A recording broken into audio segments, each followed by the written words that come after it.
بسم اللہ الرحمن الرحیم۔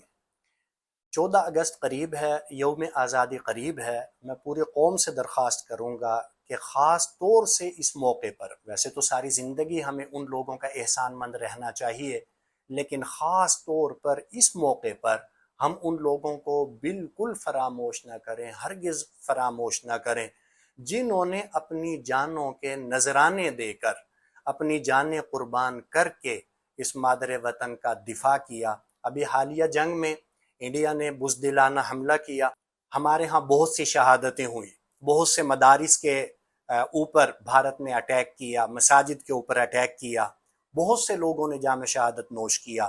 اسی طرح ہمارے افواج کے نوجوانوں نے اگلے مورچوں پر، محاذ پر، اگلے مورچوں پر اپنے جانوں کے نذرانے پیش کیے اور اس مادر وطن کا دفاع کیا۔ ان لوگوں کو ہم ہرگز فراموش نہ کریں۔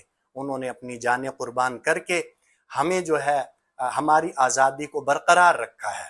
ہماری آزادی انہی کی مرہون منت ہے، انہی کی قربانیوں کا نتیجہ ہے، اور ہمیں یقین ہے کہ وہ اللہ کی بارگاہ میں سرخرو ہو کر پہنچے ہیں۔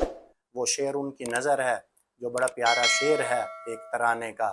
کہا گیا ہے کہ چلے جو ہوں گے شہادت کا جام پی کر تم، چلے جو ہوں گے شہادت کا جام پی کر تم، رسول پاک نے باہوں میں لے لیا ہوگا، علی تمہاری شجاعت پہ جھوم اٹھے ہوں گے، حسین پاک نے ارشاد یوں کیا ہوگا، تمہیں خدا کی رضائیں سلام کہتی ہیں، اے راہ حق کے شہیدو وفا کی تصویرو، تمہیں وطن کی فضائیں سلام کہتی ہیں۔ ہم بھی انہیں سلام عقیدت پیش کرتے ہیں۔ السلام۔